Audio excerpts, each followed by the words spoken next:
Yeah, so that's how I feel about Jared Goff. If you guys want to check that out, you can go to DLF Football, go to my page, or even just Google search Bobby Koch, Jared Goff, or Jared Goff Roth IRA, Investing in Your Future, I think is what I titled it. That's like a tongue twister. Yeah, I like to be creative with my titles. You know, you do a good job with the I want to give people a little bit of entertainment. Like the one that's coming out about Sammy Watkins is called Turn Down What. Instead of Turn Down for What, it's Turn Down What. Lil Jon. Yeah, exactly. I actually listened to Lil Jon a bunch while I was writing that article to capture the true essence of the song. You know, there's just it's so does it just say what? Is that like a one paragraph? Literally, the article has no statistics whatsoever. It's just turn down what. Yeah, and then a bunch of like bass trebling. You're right about that. I'm not as high on Goff as you are. I like to easy answer, easy cop out. I'd like to see it another year. They had obviously they played against some of the poorer teams in the NFC, and I still like Goff. Don't get me wrong. I still think he's a QB1, but I know you got him relatively high. So what do you think, Derek? Goff, you okay? How do you feel about him? I'm not quite as high as Bobby is. What I will say about Goff is that as long as McVay is there, that I think that he can stay around that area. I'm not as high. I want to say he's probably my number 12. He's in that 12 to 14 range, somewhere around there. I'm not looking at ranks, but as far as like dynasty quarterbacks go, but as long as you have McVay pushing the buttons there. And the other part of this, and partially why I like Cousins so much, is, oh my God, man, all of the weapons that they added to that defense this year for the Rams, whew, you talk about short fields and touchdowns. That's going to help Goff. So if you're high on Goff and you factor in the defense and the coaching, I can see it. Yeah, that's a lot of it for me. So I mentioned the article a lot. It's kind of about the situation. I like Goff's talent, but the way I look at it is almost it's like if Bay stays there, it'd be like if you paired Matt Ryan with Kyle Shanahan for years, what could happen? And that's the what-if scenario I see playing it out in my head. Goff will be at his best as long as McVay is there calling plays for him. I agree. If McVay leaves, I'm a little more skeptical, but I think it's a match made. I don't like to say in heaven, so we'll just say a match made in. I have honestly no idea where I was going with that. Sure, we'll go with that. I wish Jeff Fisher was still the coach there. That way we can make more jokes about Jared Goff. So my guy, I think that I'm pretty high up on, but it's me. But I also think that to clarify, the afterburners position on Jeff Fisher is that we do not want him anywhere near any players because we absolutely hate him as a coach. But I love making fun of him and burning him every week. It's the best part. So Sam likes Jeff Fisher the way comedians like a bad politician, which is that it's someone to make fun of, but he doesn't actually like him as a person. It's nonstop content, baby. So a quarterback I'm high up on, a lot of people aren't. I actually get this a lot with at Lopsided Trades, Zach Wilkins, he's in our league. Jimmy Garoppolo. I'm very high up on him. Give him another year under oh my God, I'm drawing a blank. What's his name? Kyle Shanahan, who we were literally just talking about. God, well, I was like, Bobby just said his name like 2 seconds ago. Watermelon beers. I'm sorry, I couldn't remember. He's going through withdrawal after the Capitals. I'm still thinking about the Stanley Cup. All right, he's still hungover from the Caps parade. Exactly. I mean, I pretty much I went like 5 days to celebrate. Of course I am. So I still like Jimmy Garoppolo. I think he's a top 5, top 4 actually QB. I think dynasty for me. Give him another year under Shanahan. Guy's gonna be an absolute stud. I think so. I look to him to be another Matt Ryan from 2016. I really do. Derek, what do you think about Garoppolo? He is in. So since we're talking about all this, he is my QB number 9 for dynasty right now. I'm not as high as you are, only because I just kind of work like Shanahan's offenses have always had that kind of like alpha target hog kind of guy. And I really expected them to kind of go out and add one of these like alpha receivers this year in free agency. And the fact that they didn't do it, I just kind of wonder where he's going to get the touchdowns from to be able to be in that upper tier. which I say that, and that's kind of one of the reasons why I'm so high on George Kittle, because I think they're going to use him in the red zone like crazy. But is that enough to like vault Jimmy into that 30-ish touchdown mark? I could see him, in the 20. Because what did he start, like 5 games? Right. So you, to your credit, you're onto something, because he only threw 7 touchdowns last year in 6 games. Yeah, it was a lot of yardage. It was a lot of yardage.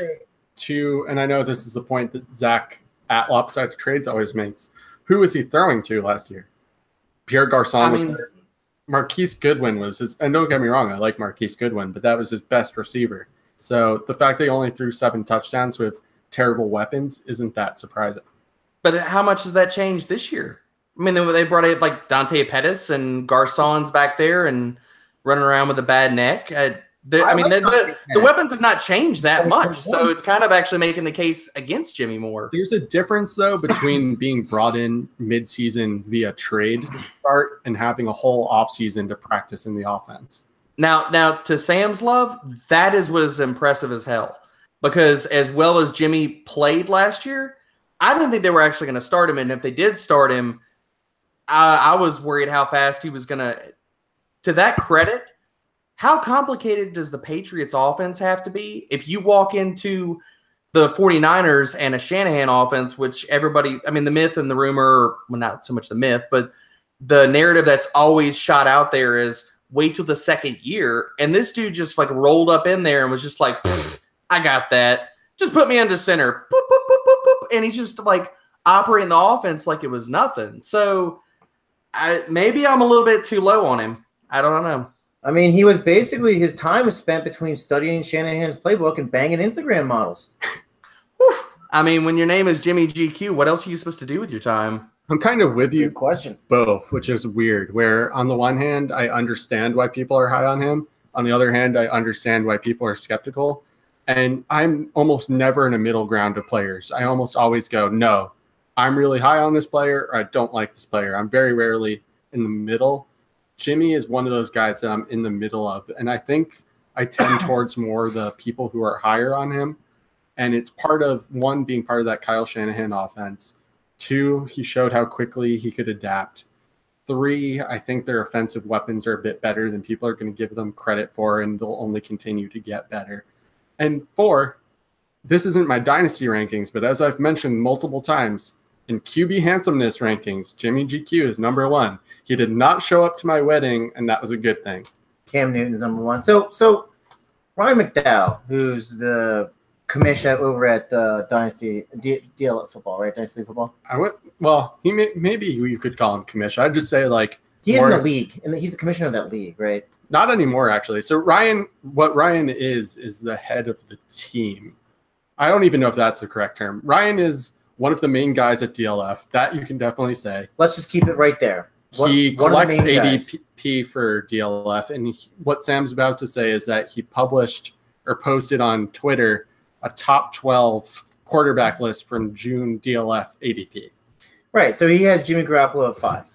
Well, sorry, he doesn't have it. That's what the ADP is. So here we go. It's Rodgers 1, Watson 2, Russ 3, Wentz 4, Jimmy GQ. I said it correctly there. He's number 5. My personal most attractive, Cam Newton at number 6. Derek's Kirk Cousins at number 7. Mahomes 8, Goff 9, Luck 10, Mariota 11, and Stafford, again, rounding out the top 12. The one thing that really jumps out to me is Mahomes at number 8. Is there anything, guys, that you want to discuss here in this top 12 here? Well, 1 second, actually, because the way you said Derek's Cousins, it was immediately after you said that Cam. I said Derek's Cousins. But you said, first of all, shout out to Derek Cousins, who probably exists somewhere. But it was immediately after you said that Cam is your number 1 in QB handsomeness. So you made it sound like Kirk Cousins is Derek's. And Derek, how do you feel about Kirk Cousins' handsomeness? We haven't heard. Oh man, that's a question. I don't think that Kirk is gonna be in my. He's not my. Oh gosh, why do you put me in this situation? You can say it. He's not attractive. You can say it. I mean, I wasn't gonna say it, but since we're gonna talk about it, I mean, he's got some butterface tendencies. It's there, you know. He's not as bad as Andrew Luck. Andrew Luck is, you got to bring the paper bag, I guess. But Oh man, dude, Andrew Luck is just—it's hard to look. I mean, it's almost like what is that? Goonies? Like it's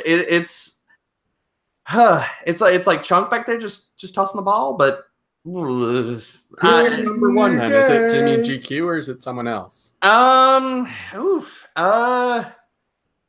It's probably man, I don't know. It's gonna be GQ and probably Rogers duking it out, man. Fight to the death with that's a good one. Yeah, Rogers is I think my wife's number one, so I mean they can duke it out with you know, a hairbrush and a bottle of hairspray and a lighter. I don't know what to say. Like, let them fight to the death, and whoever comes out of it is the winner. You heard it here first. Cage match between Aaron Rodgers and Jimmy GQ to see who's the Cam Newton in there too. Right, and Cam Newton, and what they have to do is like do modeling poses until someone dies from it. Oh. Wait, I was thinking to say you just went Zoolander with this. So now they're all gonna die because they're gonna get into a gasoline fight, and then somebody's gonna pull out the lighter. Yeah, they all have they have to do their best blue steel, and whoever does it best is the true. Oh man! Oh my God, Derek, you did it! You turned left. Oh wait, no, I think I screwed that up. Anyways. For me, guys, Mahomes number 8 in this ADP list was the one that immediately stood out to me. He has yet to really – I mean, granted, he had one start last year, played very well, don't get me wrong, but it also was kind of – I don't want to say a garbage game, but it kind of had that feeling where it was a garbage game. Still counts for fantasy, don't get me wrong, but you get the feeling – I get the feeling for me at least, I'd like to see it consistent from Mahomes before I put him in a top 12 here. Is there anybody else standing out to you? Bobby, you want to lead off for us? I was actually going to say Mahomes too. And part of that is in the history of the NFL, only 8 quarterbacks that have passed for 4,000 or more yards as a rookie. And that's significant because looking at the top 12 last year, and only 3 of the top 12 for fantasy purposes, only 3 of them, I believe it's 3. I have to check myself here. Yeah, only 3 of them failed to reach 4,000 yards. And the ones that reached 4,000 yards were Carson Wentz, who had a ridiculous amount of touchdowns, not Russell Wilson, Jared Goff, who also had a good amount of touchdowns, and then Cam Newton, who everyone knows that most of his fantasy value comes from rushing touchdowns. So basically, if you didn't have 4,000 yards last year or you weren't a great rusher, you weren't in the top 12. I don't really know about Patrick Mahomes' rushing ability, but I'm a little skeptical that he can throw for 4,000 yards as essentially a rookie. I'm treating him as a rookie because, as Sam said, he had one game he started last season, and this is more or less his rookie season, so he's going to have up and downs. Sure, he has a great offense, but I have a feeling that they're not going to pass as much as people think they are, and they're going to use the run game much more, and they also will rely on their somewhat good defense. So I agree that Mahomes is a little too high. If I remember correctly, in college, Mahomes is he's a pretty good runner, but he doesn't have nearly the body that Cam Newton does. Like, Cam Newton can run because he's fucking huge. Like, he's a giant. Mahomes is a little skinnier. I don't think he's going to be able to run as much as Cam Newton. Or Carson Wentz, for that matter. Derek, anybody top 12 here? Lay it on us. What do you think? So we're on video right now. When you're going down the list, Bobby and I's reactions were the exact same. So I knew his mind where I was. Mahomes. Like, I can't believe for a guy that's only started one game and didn't even throw a touchdown in the game. Okay, so everybody wants to talk about like Watson and his stretch of games. That dude just lit the league on fire. Okay, but we're gonna put a guy that started one game and has never thrown a touchdown in the NFL in the top 10 for dynasty quarterbacks.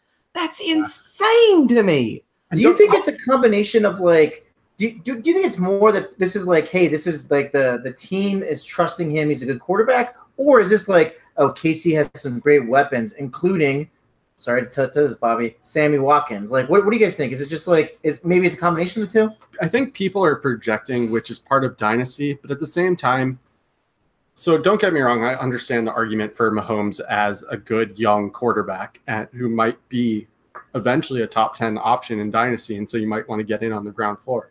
My argument is I look at everything from a value perspective. Mm-hmm. And so if Mahomes has the rookie, quote unquote, rookie season I think he's going to have, there's almost no way he's going to be valued as a top 8 quarterback next year because people will jump ship too early, which they always do. Yep. We saw this happen with, for example, last year before the season, Marcus Mariota and Winston were, I think, like 5 and 6, and now they're past the top 12. So anytime a young quarterback comes and excites us, we put them up too early. And then the next year, if they have even somewhat of a down season, they fall down. So right now is not the time to acquire Mahomes because his hype is too high. The time to acquire Mahomes is after this season when he might disappoint a bit, and then he'll actually be of value. But you do risk Mahomes coming out and having an Andrew Luck type rookie season, in which case I think you'll live without him, but it is something that you would risk. I just don't think it's a huge risk to take.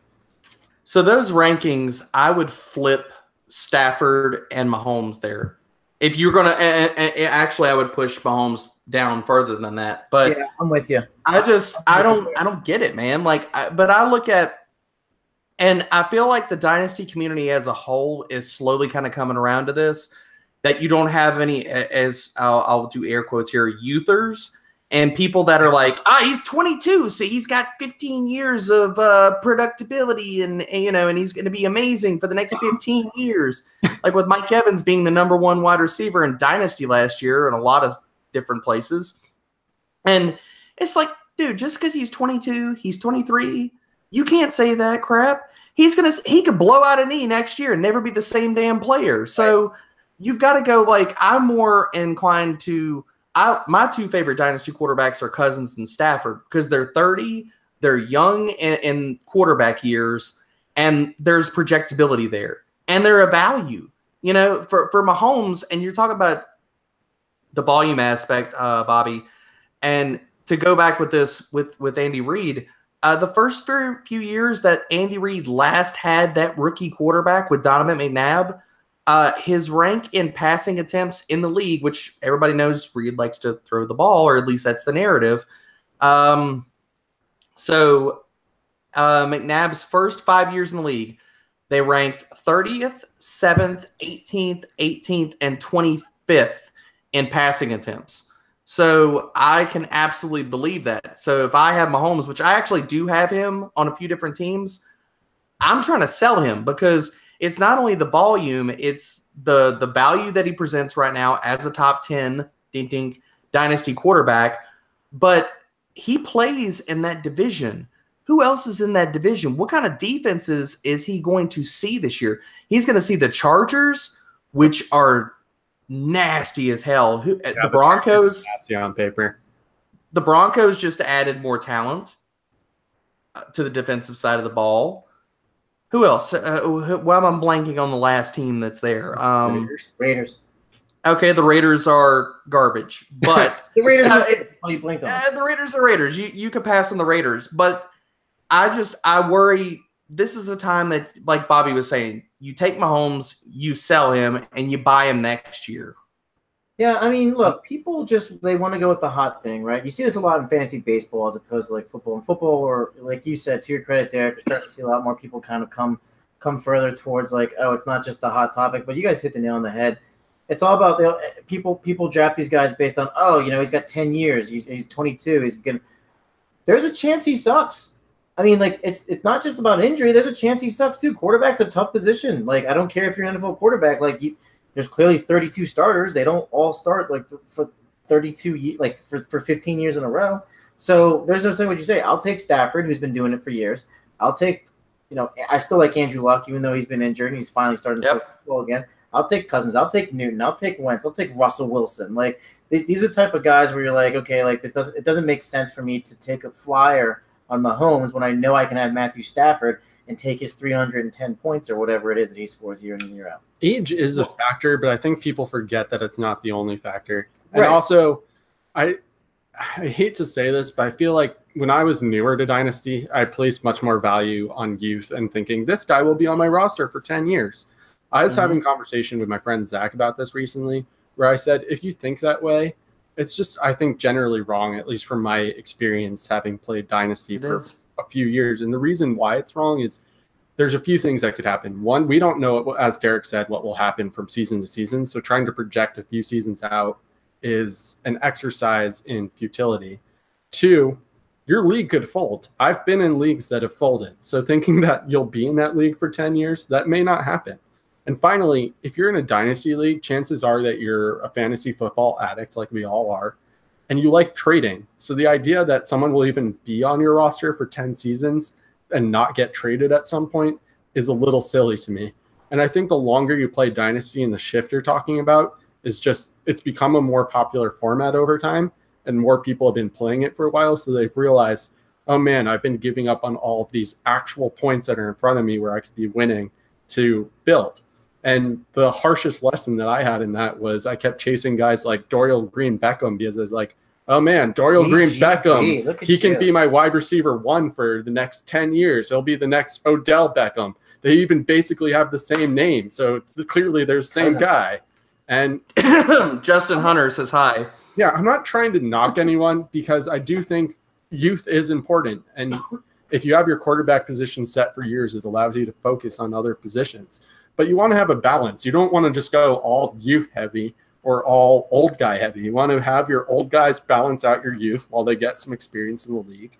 And people seem to ignore that. They go, oh man, if I'm competing, I have to get all old players. Or if I'm rebuilding, I have to get all young players. And it's just not true. There's value in having both on your roster. That might have been my early afterburn of the week. I have another one anyway, but that's my fantasy football related burn of the week. So, well, and before we move on real fast, I just have to throw this in there that I kind of feel like if you're constantly going with the youth aspect, and this might be just kind of mean for me to say this, you're probably constantly going to be rebuilding, and you're probably going to constantly be having a rebuilding team every single year.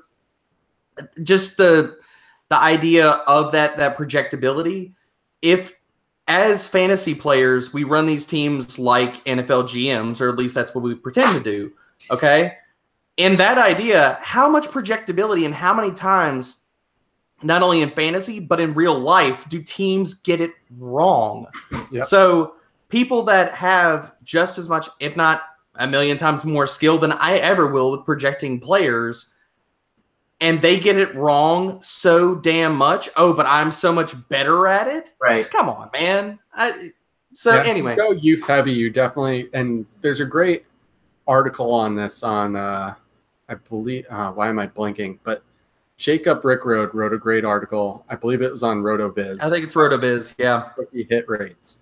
And so if you go youth heavy, you really are relying on the fact that you're going to hit on all those guys. And if you don't, as Derek said, you're continually going to be setting yourself back into where you have to try to hit again on guys. And it's just generally it's generally a losing proposition, which is why I believe in having a balanced roster so that as your old guys start to age out or decline in skills, you have younger guys who've gotten some experience over the past few years to come in and replace them.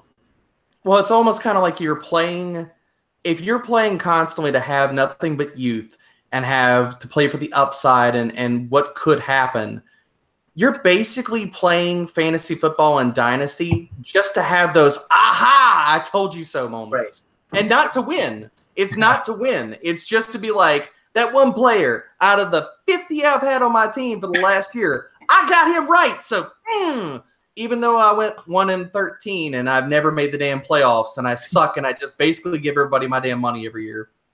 So one guy that's definitely hit every year basically in his career, and he's number 3 on this list, is Russell Wilson. Now, one of the things that we have to bring up about Russell Wilson, we have to say is that is the GOAT. Big spoiler alert is that Bobby and I are both very, very high on Russell Wilson.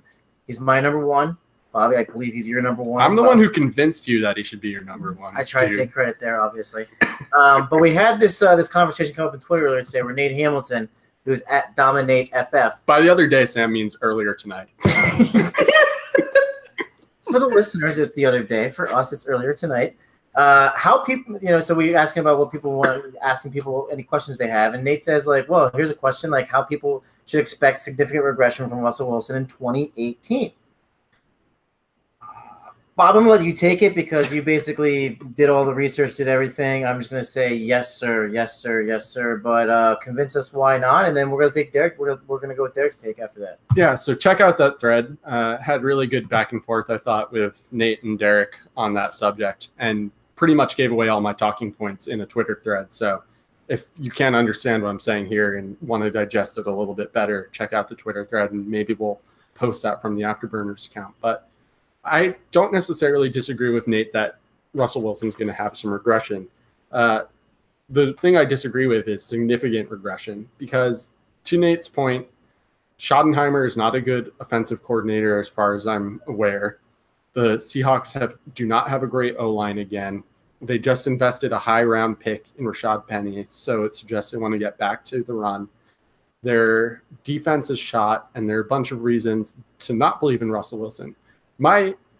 I went into a few other reasons with Nate about why I still believe in Russ, but ultimately it boils down to this. Russell Wilson, throughout his career more or less, has had Doug Baldwin to throw to, a terrible O-line, and not much else, and some terrible play calling, a.k.a. not running Marshawn Lynch at the 1-yard line in the Super Bowl. So a prime example of that. But somehow, every single year, Russell Wilson has found a way to be fantasy relevant. And in the past 3 seasons, he's been the quarterback 1, the quarterback 12, and the quarterback 3. And that's when his best option, and you can argue Jimmy Graham, and Jimmy Graham was good in the red zone, but that's when his best option outside and his most targeted option outside of Doug Baldwin was Jermaine Kearse, who I don't think anybody is going to say is a particularly good receiver. The red zone stuff does concern me a little bit, but at the same time, Nick Vannett, who I know, my friend Pete Law, at Pete Law, who's trying to be, or it's _ Pete Law. _ is trying to be the co-host of this podcast, but he's very tuned into Seahawks. He can try all he wants. He thinks Nick Vannett, and he's heard from, I think, some people with the Seahawks that Nick Vannett is looking very good in his workouts. Inside information. And yeah, so sorry, Pete, if I just outed you on that, but Nick Vannett is a sleeper.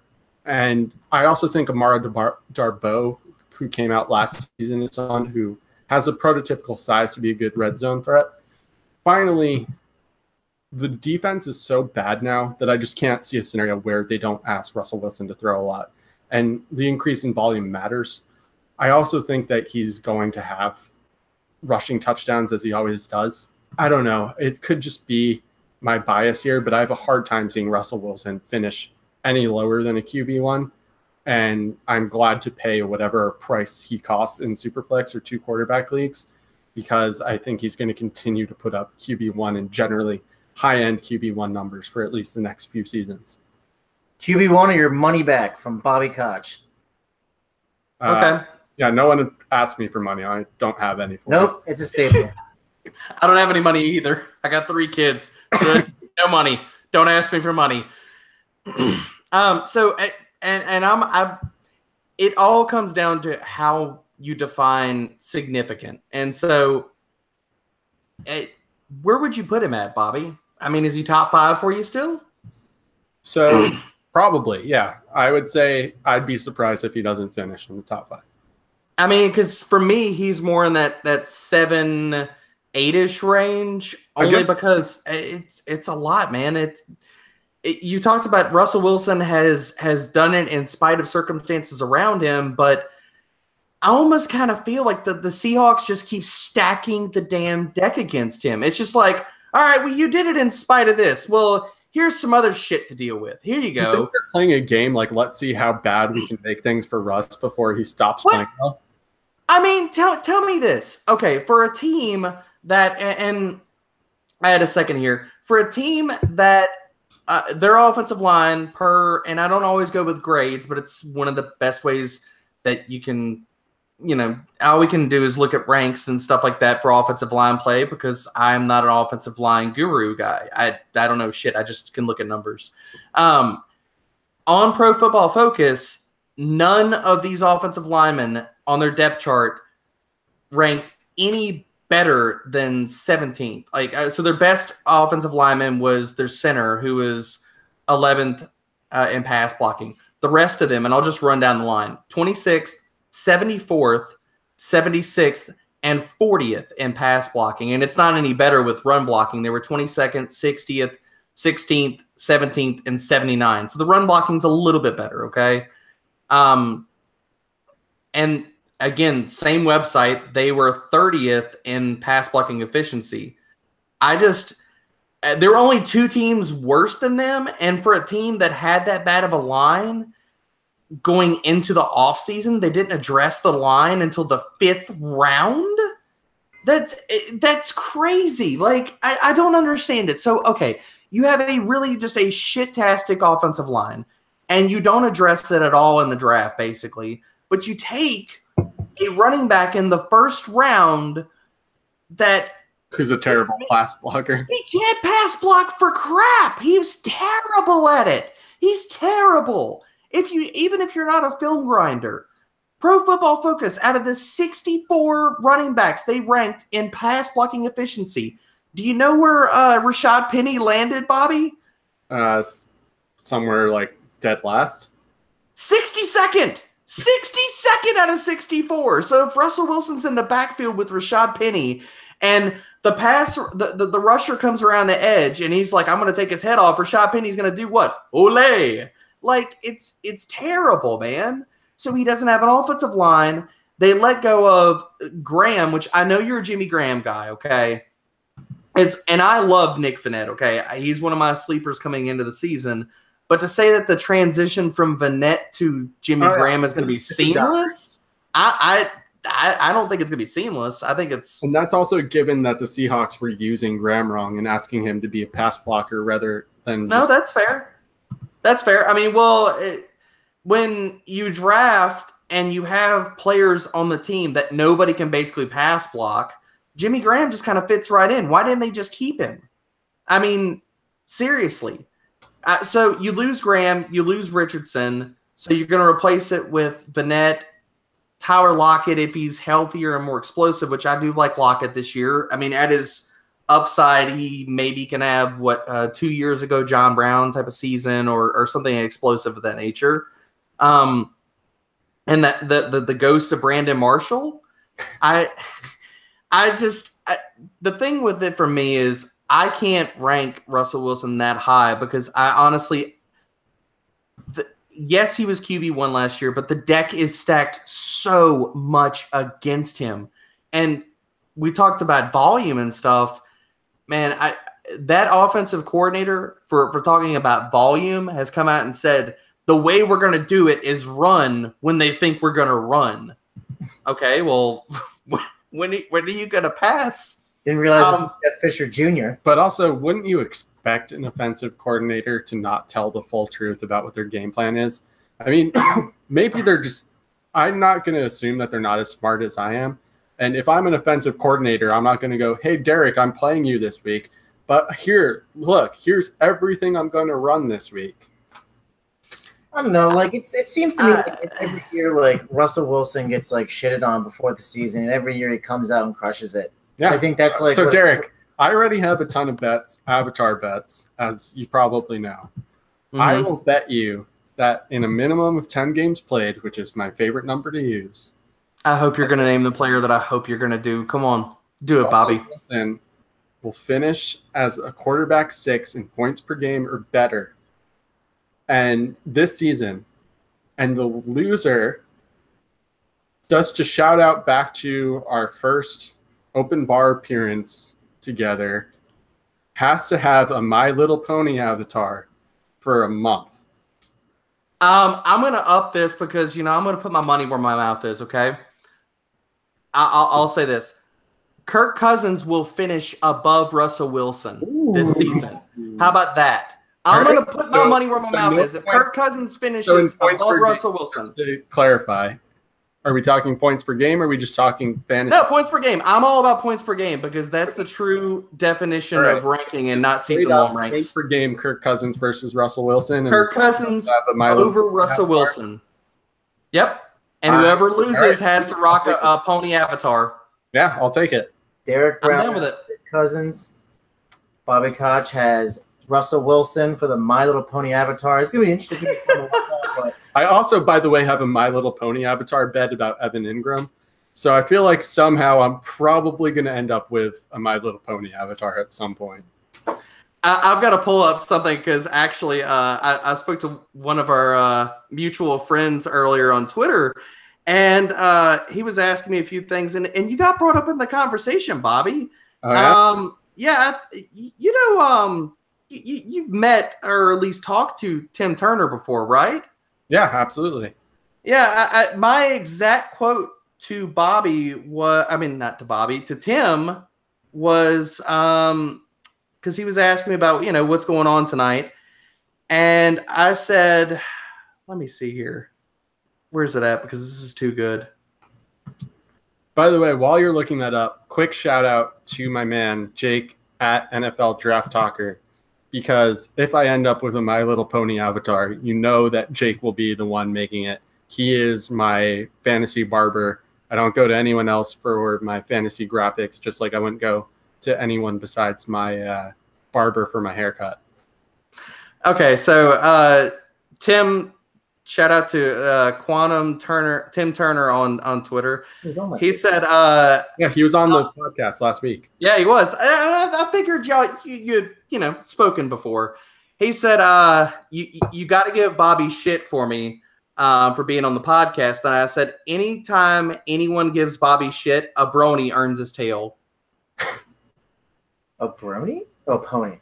Brony. It's what Brony? they call My Little Pony lovers. Yes, men that are My Little Pony lovers. Sam is apparently not up to his the My Little Pony love. Yeah. Sorry, I don't hang out with like 6-year-old girls. I apologize. Apparently, Bobby makes a habit of it. Bobby loves ponies. That's been the inside joke since the open bar. Man, how did that even get brought up? What were you talking about? J Mike's house? Just to clarify, J Mike had a My Little Pony decoration in like the background of his webcam, and I asked him about it, and somehow that got turned into me being a brony. All right, it's never gonna die.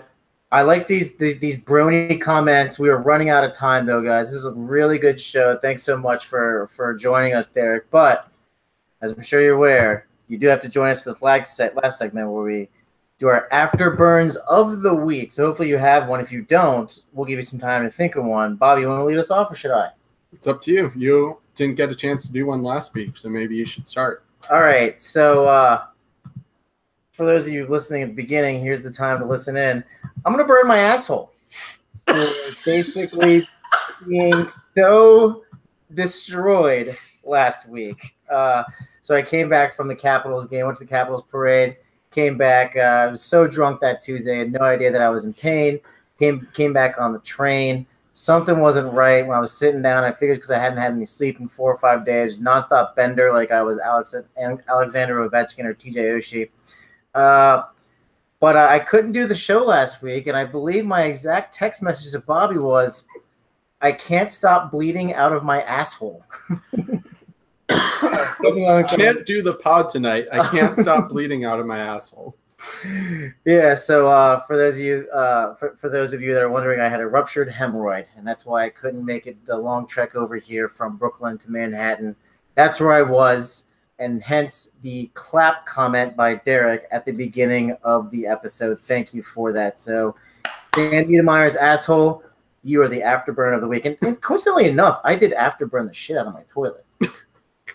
I was fixing to say, doesn't that feel like a Taco Bell slogan? I'm gonna burn my asshole. Like either way, I liked your idea before the show that we're gonna make a shirt out of it with the Stanley Cup on front, and on the back it's gonna be that exact same text message quote. It has to be in a tank top.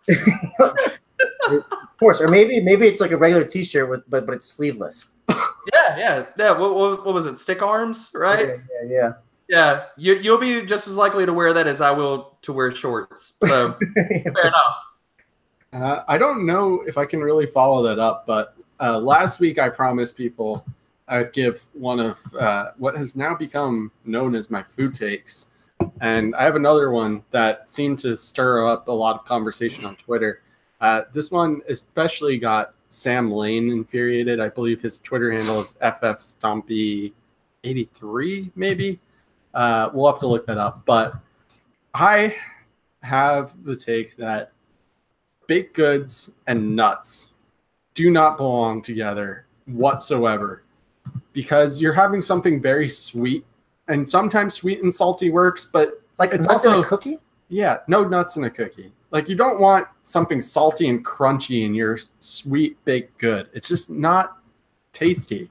My wife is over here shaking her head. She can't believe it, but I just don't like it. I've never liked nuts in baked goods whatsoever. My mom owned a bakery, so I know what's good baked goods. And I'm just telling you, if you like nuts and baked goods, you probably like to eat soup in hot weather too, and that makes you a little bit of a psychopath. I'm sorry, but it's true. And you can at me at Rec Fantasy about how wrong I am and how this whatever pecan pie or whatever you want to say is the greatest in baked good history, but you're wrong, and you'll just have to come to live with it. And that's my burn of the week. Man, Did you say nuts- pecan? nuts and- Pecan. Is that? Oh my gosh! I'm a Southern guy, so that just hurt me.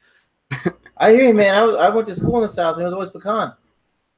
Well, you know what? That It's can. pecan. I just pronounced it wrong. That's just on the Afterburners pod. We pronounce things wrong. That's our brand. So it's not like people in the Northeast say pecan. I'm just an idiot.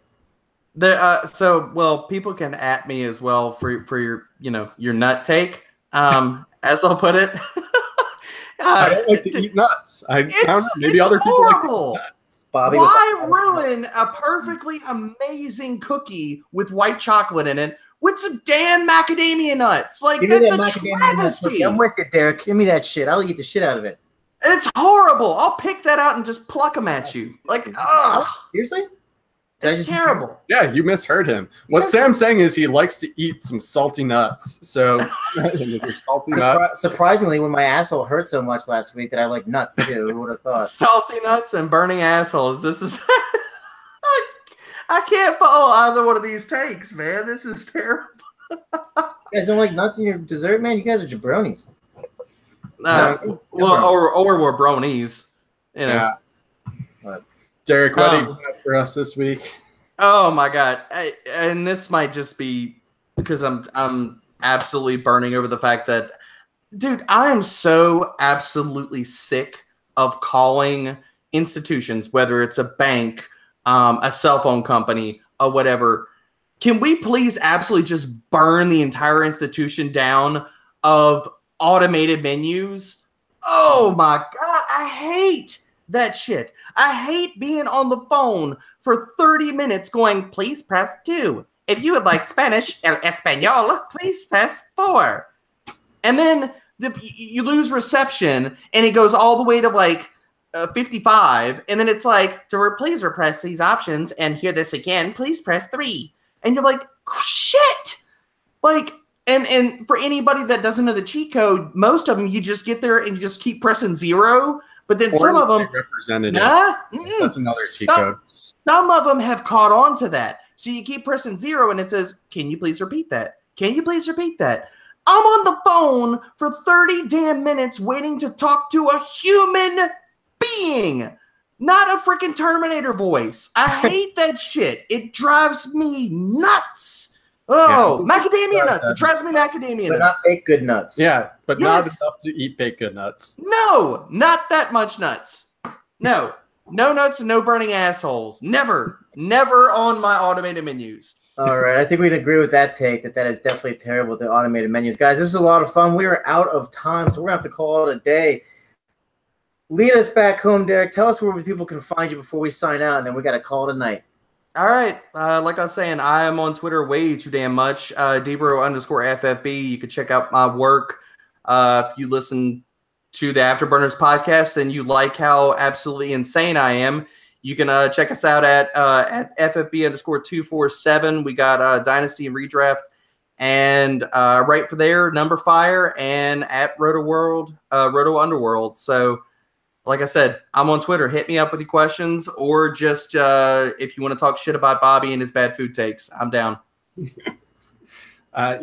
So you can find me at Rec Fantasy, and I don't know if anybody can say that they're on Twitter too much unless they reach the 30,000 tweet mark? Is that what I was at? 36,000 tweet Dude, mark. I'm right behind you. I'm at 29, so I'm You'll get there. Just 1,000 more, and you can say that you tweet too much. Okay, so give me a week. There you go. Yeah. Exactly. But you can find my work at DLF Football. You can find my other work at Two Quarterbacks. I've been mulling over since this conversation that we had earlier tonight, an article about Russell Wilson and why he is the greatest of all time. And you can also find me on Afterburners Pod every week. Guys, you can follow me in my 8,200 tweets at the Needy One. This is the Afterburners Pod. You can find us at Afterburners Pod. Don't forget to like us, subscribe, and download us on on iTunes. Don't forget to download, subscribe, and like us on iTunes. That way, every time there's a new episode, it'll get directly to your earphones. And rate and review. We haven't been saying that lately, but rate and review. I didn't want them to do too much. I just wanted them to say, like, hey, download. I mean, we'll take subscribers because we probably have like 5. But if you feel like reviewing us, do it. And you don't have to give us 5 stars. I always hear, I'm going to like copy give us 1. The Dynasty Dummies here, but we always want to hear your feedback so we can get better and give you more of the information you want to hear. Or maybe you don't want the football stuff anymore, and you literally just want us to go on tangents about hemorrhoids and talk about hemorrhoids and thoughts. We'll do it. I mean, that might hurt your ratings. They need to rate the football stuff and not so much the food takes, because then it's going to be they're going to say, well, shit, I can't. Can you go negative stars? And don't forget to follow some Podbean Stitcher and Stitcher as well. Thanks so much for listening, Derek. Thanks so much for being on. We loved it. We had a great time. Have a great night. Enjoy the rest of your weekend. Keep it classy, Twitter. Until next time.